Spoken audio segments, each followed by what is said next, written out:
Patrice Lumumba, né le juillet 1925 à Onalua, Congo belge, est mort assassiné le 17 janvier 1961 près d'Élisabethville au Katanga, est un homme d'État congolais, Premier ministre de la République démocratique du Congo, République du Congo de 1960 à 1964, de juin à septembre 1960. Il est, avec Joseph Kasavubu, l'une des principales figures de l'indépendance du Congo belge. Avant sa mort, il a adressé une lettre à sa femme. Je t'écris ces mots sans savoir s'ils te parviendront, quand ils te parviendront et si je serai en vie lorsque tu les liras.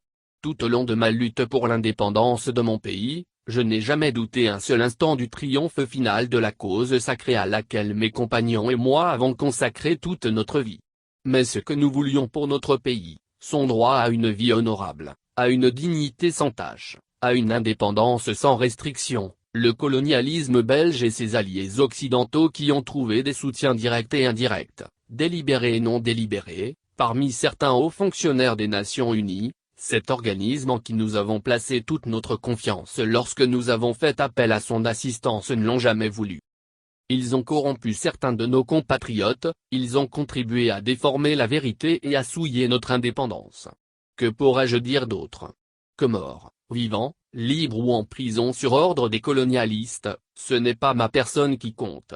C'est le Congo, c'est notre pauvre peuple dont on a transformé l'indépendance en une cage d'où l'on nous regarde du dehors, tantôt avec cette compassion bénévole, tantôt avec joie et plaisir. Mais ma foi restera inébranlable.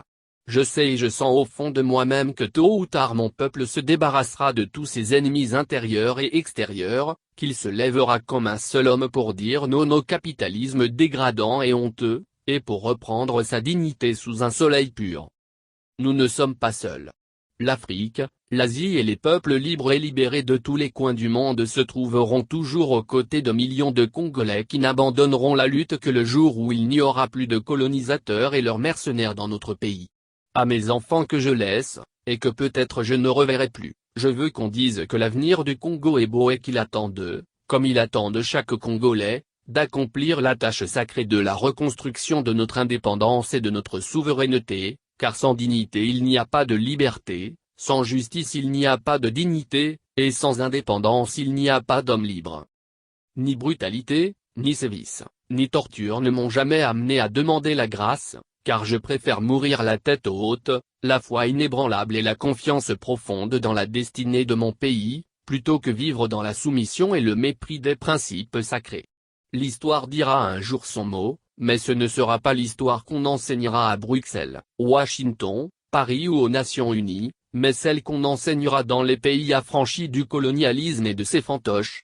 L'Afrique écrira sa propre histoire et elle sera au nord et au sud du Sahara une histoire de gloire et de dignité. Ne me pleure pas, ma compagne. Moi je sais que mon pays, qui souffre tant, saura défendre son indépendance et sa liberté. Vive le Congo. Vive l'Afrique.